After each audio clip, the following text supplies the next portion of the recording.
Guys, welcome back to my channel. আরও একটা video নিয়ে চলে এসেছি। আজকে আমরা যাচ্ছি ঘুরতে, কিন্তু কোথায় যাচ্ছি ওটা এখন বলবো না। নেক্সট মানে দেখতে থাকো ভিডিওটা, তাহলেই বুঝতে পারবা যে কোথায় যাচ্ছি। আর ভিডিওটা কেমন লাগছে অবশ্যই কমেন্ট করে জানাবা, চ্যানেলটাকে অবশ্যই সাবস্ক্রাইব করবা। তো চলো ভিডিওটা স্টার্ট করা যাক। টাটা।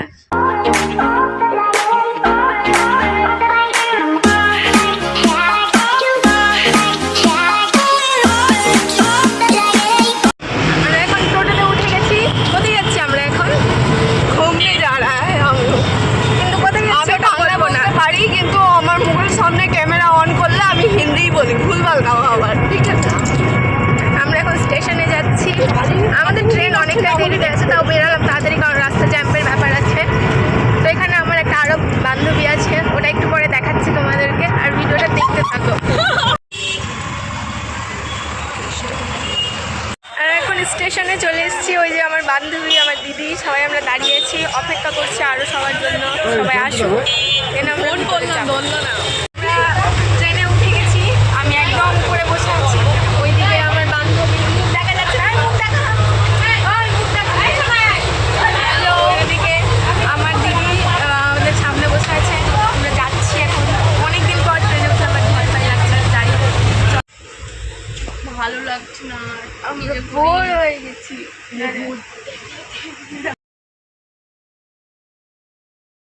আমরা এখন একটু ধর্মতলায় নেমে প্রথমে ফ্রুট চাট খেয়ে নিলাম, কারণ সকাল হয়ে গেছিলো, কিছু তো খেতে হবে তাই না, নাহলে শরীরটা খারাপ করবে, তাই আর কি কিছু খেয়ে নিয়েছি। দেন আমরা বাসে উঠেও গেছি।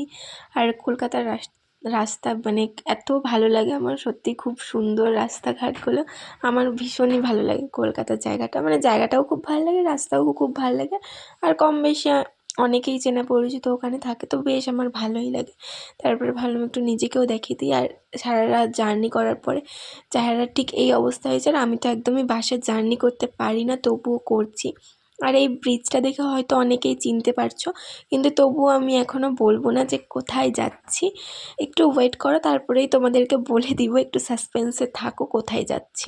আমরা এখনই বাস থেকে নামলাম, বাস থেকে নামিয়ে এই যে দাঁড়িয়ে আছি। এখন একটু ফ্রেশ হলাম, মুখে জল টল দিয়ে। আমরা এখন টোটোতে উঠে গেছি, আমরা যাচ্ছি হচ্ছে ঘাটের কাছে। তারপরে গিয়ে দেখাচ্ছি যে ওখান থেকে কোথায় গেলাম, কী করছি না করছি, সবটাই তোমাদের সাথে শেয়ার করবো। তো দেখতে থাকো।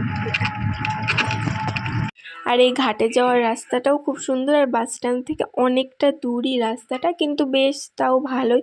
আর এই জায়গাটায় আসলে একটা আলাদাই শান্তি, একটা আলাদাই, মানে মন খারাপ থাকলেও এখানে আসার পর একটা আলাদাই ভালো লাগবে। মানে কি আর বলবো, যারা এখনও যাওনি তারা অবশ্যই যেও, এটাই বলবো। আর আমার তো গিয়ে মানে ভীষণই ভালো লেগেছে, মানে এত ভালো লেগেছে যে বলারই কথা না। আমার তো ইচ্ছা করছে আমি আবার এখন চলে যাই, কিন্তু যাবো এরপর কোনো একবার।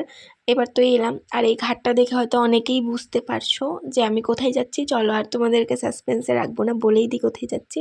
আমরা যাচ্ছি হলো মৌসুমী আইল্যান্ড। আমরা নৌকাতে উঠে গেছি, দেখো বসে আছি ঝিনি খেষ্টি, ইনি আমার দিদি, কাজের মাসি। ও আমরা দেখো ওই ঘাটে, মানে নৌকাতে আমি অনেক বছর পরে উঠলাম, মানে অনেক বছর, মানে নিজেও জানি না কত বছর পরে, কিন্তু উঠে বেশ ভালো লাগছিলো, একটা আলাদাই শান্তি। আর যেহেতু বাস ট্রেন জার্নি করেছি, শরীরে প্রচুর ক্লান্তি ভাবছিলো, যখন আমি নদীর হাওয়াটা পাচ্ছিলাম কি না, একটা আলাদাই শান্তি লাগছিলো, মানে বলার কথা না কি শান্তি লাগছিলো। আর তোমরা অবশ্যই যেও, বেশ ভালো লাগবে। আর যাদের ধরো ব্রেকআপ হয়েছে রিসেন্টলি, তারা গেলে তো আরও ভালো, মানে শান্তি, একটা আলাদাই শান্তি। আমরা এখন নৌকা পার হয়ে গেলাম, এখন আমরা আমাদের ক্যাম্পের দিকে যাচ্ছি। দেন আমরা ঘাটে নেমে এখন টোটো করে নিয়েছি ক্যাম্পে যাওয়ার রাস্তায়। আর এই যাওয়ার রাস্তাটাতে শুধু চারিদিকে সবুজ আর সবুজ, এত সবুজ, মানে খুব ভালো লাগবে। আর আমাদের ট্রেন জার্নি খুব হয়েছে, বাস জার্নি ট্রেন জার্নি। আর এখানে দেখো ইনি ঘেমে পুরো স্নান, আমার দিদিও পুরো ঘেমে স্নান, মানে এতটা জার্নি হয়েছে, শরীর সবারই খুব ক্লান্ত, প্লাস আমারও ক্লান্ত ছিল, তারপরেও বেশ ভালো লেগেছে ওই জায়গাটাতে গিয়ে। আর চারিদিকে এত শান্তি, কি বলবো, কোনো আওয়াজ নাই, পুরো নিরিবিলি, একটা আলাদাই, মানে কি বলবো, যতই বলি ততই কম। আর আমরা যেই ক্যাম্পটাতে ছিলাম, মানে রিসর্ট ক্যাম্প যাই বলো, কটেজ, এখানে নাম্বারটা দেওয়া আছে। আর আমাদের ক্যাম্পের নাম ছিল সৃষ্টি নির্জন। কেউ যেতে চাইলে এই নাম্বারে কন্ট্যাক্ট করতে পারো, বেশ সুন্দর। আর ঢোকার এন্ট্রেন্সটাও ভীষণ সুন্দর। মানে এত ক্লান্তি থাকার পরেও সমুদ্রে দেখার পরে একটা আলাদাই মানে শান্তি চলে এসেছিলো, মনে হচ্ছে কোনো ক্লান্তিই নাই শরীরের মধ্যে, একটা আলাদাই। আমার তো বেশ ভালো লাগছিলো। আমি তো ভাবছিলাম যে কতক্ষণ আমি ফ্রেশ হব, গিয়ে একটু সমুদ্রের হাওয়া খাবো। আর আমরা যেই সময় যাই সেই সময় মানে জলটা অনেকটা উপরে এসেছিলো, ওটা দেখে তো আরও আমার খুব ভালো লাগছিলো। আর এখানে রুম ক্যাম্প সব কিছুরই ব্যবস্থা আছে। আমরা রুমেই ছিলাম, ক্যাম্পে ছিলাম না, কারণ আমরা যেদিন যাই তার আগের দিনও খুব ঝড় বৃষ্টি হয়েছিল, তাই আর কি ক্যাম্পে থাকার রিস্কটা নিইনি, তো রুমেই ছিলাম। আর এই দেখো সমুদ্র জলগুলো আসছে, একটা আলাদাই লাগছিলো। দেন ফ্রেশ হয়ে খেতে চলে আসি। দুপুরে 2 রকম মাছ ছিল, মাছ, ডাল, আলু ভাজা আর বাঁধাকপির তরকারি ছিল আই থিঙ্ক, কিন্তু খাবারটাও বেশ ভালো ছিল। দিয়ে বিকালে একটু ঘুমিয়ে গেছিলাম, বিকালে উঠে নিয়ে বেরিয়েও পড়েছিলাম। আর বিকালের লাইটিংটা দেখো জাস্ট অসাধারণ। আর এখানে গান টান সব বাজে, সব রকম ফেসিলিটি আছে।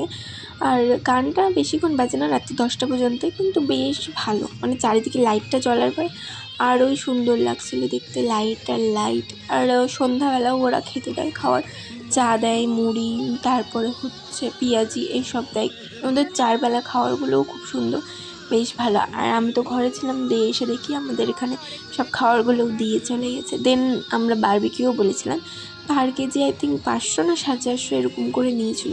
বারবিকিউটা বেশ ভালোই, খারাপ না, বেশ ভালোই ছিল। এভাবেই তো রাতটা কেটে গেল, আর ভিডিও করা হয়নি। দেন পরের দিন সকালে উঠে আমাদেরকে ব্রেকফাস্ট দিয়েছিল লুচি, ডিম সিদ্ধ, মিষ্টি, তরকারি, ওটাও বেশ ভালো ছিল খেতে, ভালোই। দেখো আমি এখন রেডি হয়ে গেছি, এখন একটু এই বিচের ওই দিকটা ঘুরতে যাবো, তো চলো তোমাদেরকে একটু দেখাই ঘুরে। কাল থেকে সেভাবে ভিডিও করা হয়নি, কারণ প্রচুর জার্নি হয়েছে শরীরের উপরে, সেসব তোমাদেরকে বলবো। তো চলো এখন দেখতে থাকো। তারপরে আমরা এই নিচে নেমে গেছি দেখার জন্য। আর তখন আমরা যখন নেমেছিলাম জলটা অনেকটাই নিচে ছিল, আস্তে আস্তে করে উঠছিল। আর মানে খুব সুন্দর, অনেক ক্যাম্প ছিল আরও নানা রকমের। আর আমরা যে ক্যাম্পটাতে ছিলাম ওই ক্যাম্পটার সামনে অনেকটাই জল উঠছিল, কিন্তু অন্যান্য ক্যাম্পের কাছাকাছি না অতটা জল আসছিল না, কিন্তু তবুও ভালো লাগছিলো। আমার তো মানে এত মজা করেছি, বলার কথা নয়। আর অনেক ভিডিও বানিয়েছি, রিলস বানিয়েছি, সেসব আমার ইনস্টাতে আছে, চাইলে আমার ইনস্টাতে গিয়ে দেখতে পারো, আমি লিঙ্ক দিয়ে দিব। দেন এখানে জলের সাথে ঢেউগুলোর সাথে খেলে না, আমি এগুলোই খেলছিলাম, বেশ ভালো লাগছিলো ঢেউগুলো যখন আসছিল। আর আমরা স্নান করেছি, কাঁদানি খেলেছি, অনেক কিছু করেছি, কিন্তু আমার ফোনটা তো ওয়াটারপ্রুফ না, তাই আর কি ভিডিওগুলো করতে পারিনি। কিন্তু বিশ্বাস করো এত মজা করেছি যে বলে বোঝাতে পারবো না, প্রচুর প্রচুর। যারা যাবে তারাই মজা করবে, আমার খুব ভালো লেগেছে জায়গাটা। আমি পারলে আরও একবার যাব, কিন্তু অবশ্যই যাব। আর দেন দুপুরে খাওয়া দাওয়া করে নিয়েছিলাম, আর খাওয়ার ভিডিওটা দিইনি, ওই একই লাঞ্চ ছিল আজকেও। দিয়ে আমরা বিকালে এক জায়গায় ঘুরতে বেরিয়েছিলাম, জানি না জায়গাটার নাম কি, ম্যাঙ্গো ফরেস্ট না কি একটা জানো, কিন্তু চারিদিক পুরো শুকনা শুকনা গাছপালা, আর অনেকটা দূরে জল আছে, বেশ সুন্দর। গাছগুলো এই দেখো, পুরো গাছগুলো শুকনা, পাতা নাই। এখানে হয়তো জল উঠতো, কোনো কারণে জল ওঠে না। আর এখানে গিয়ে তো আমি এদিক ওদিক ছুটে বেড়াচ্ছিলাম, দৌড়ে বেড়াচ্ছিলাম। আর খুব সুন্দর হাওয়া দিচ্ছিল, বিকালের দিক ছিল বলে বেশ ভালো লাগছিলো, সুন্দর লাগছিলো। আমার এই জায়গাটাও খুব ভালো লাগছে, এখানেও অনেকটা সময় কাটিয়েছি। দেন এখান থেকে বেরিয়ে আমরা ক্যাম্পে গেছিলাম। আর আমরা চিনতাম না রাস্তা, তাও চিনে গেছি, অনেক ভিতর দিয়ে আসতে, কিন্তু এই জায়গাটাও খুব সুন্দর। আমার মানে এইখানটা এত ভালো লেগেছে, মৌসুমী আইল্যান্ড, যে মানে প্রকাশ করতে পারবো না, এতটা ভালো লেগেছে। দিয়ে তারপরের দিন আমরা সকালে যখন ঘুম থেকে উঠে দেখছি মারাত্মক ঝড় হচ্ছে, বৃষ্টি হচ্ছে। তার আগের দিনও রাতে বৃষ্টি হয়েছিল, কিন্তু এরকম ঝড়টা হয়নি। তারপর আমরা ওখানে জিজ্ঞেস করলাম, তো বললো এরকম ঝড় বৃষ্টি এখানে হতেই থাকে, প্রায় দিনই ঝড় বৃষ্টি বলে হয়, তো হবেই, স্বাভাবিক সমুদ্র। দেন আমরা স্নান করে নিয়েছি, আর আমাদের সেদিনই বাড়ি যাওয়ার কথা ছিল, তো আমরা এখানে স্নান করে নিয়েছি। দিয়ে আমি এখন বেরোবো একটু ঘুরতে এদিক ওদিক। কী করবো, সকালে ব্রেকফাস্ট করে নিয়েছি, তো ওটা আর দেখাইনি। প্রতিদিনের রোজকারের ব্রেকফাস্ট একই, লাঞ্চও একই, তাই আর তোমাদেরকে দেখাইনি। আর আমরা আমাদের ক্যাম্পটা থেকে অনেকটা দূরেই গেছিলাম, অনেক দূরের ক্যাম্পে। আর সমুদ্রের ধারে তো জানোই নানা রকম পাথর, ওই সব কিছু পাওয়া যায়, ওগুলোই কুড়িয়ে বেড়াচ্ছিলাম আমরা, এদিক ওদিক ঘুরছিলাম, ভালো লাগছিলো। আর তখন রোদটাও অতটা উঠেছিল না, হালকা রোদ উঠেছিল, মানে খুব সুন্দর ওয়েদারটা হয়েছিল।